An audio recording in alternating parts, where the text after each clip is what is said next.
نبی کریم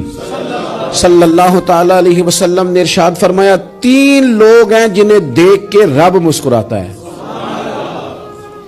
یا رسول اللہ صلی اللہ علیہ وسلم وہ کون کون سے؟ تو محبوب فرمانے لگے ایک وہ بندہ ساری مخلوق سوئی ہے، آدھی رات ہے، رات کا پچھلا پہر ہے، اس نے اٹھ کے وضو کر لیا، مصلی پہ کھڑا ہو گیا خدا کی یاد میں، فرمایا اسے دیکھ کے رب مسکراتا ہے جو اس کی شان کے لائق ہے۔ مسکراتا ہے اللہ، یہ تو سونے کا ٹائم تھا، یہ تو گہری نیند آنے کا وقت تھا، رات کا پچھلا پہر، رات پوے تے بے درداں نو نیند پیاری آوے تے درد منداں نو یاد سجن دی ستیاں وی آن جگاوے، اور ساون کی کالی راتوں میں جب بوندا باندی ہوتی ہے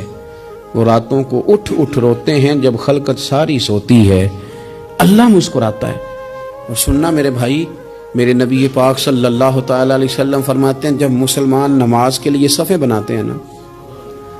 ترتیب لگ رہی ہوتی ہے، اب اللہ کی بارگاہ میں کھڑے ہوں گے، قیام کریں گے، رکوع کریں گے، سجود کریں گے، فرمایا جب مومن صفیں بناتے ہیں تو رب دیکھ کے مسکراتا ہے، مسکراتا ہے۔ کمال ہو گئے عروج بندگی کا، جب بندے کو دیکھ کے رب مسکرائے، خدا بندے سے خود پوچھے بتا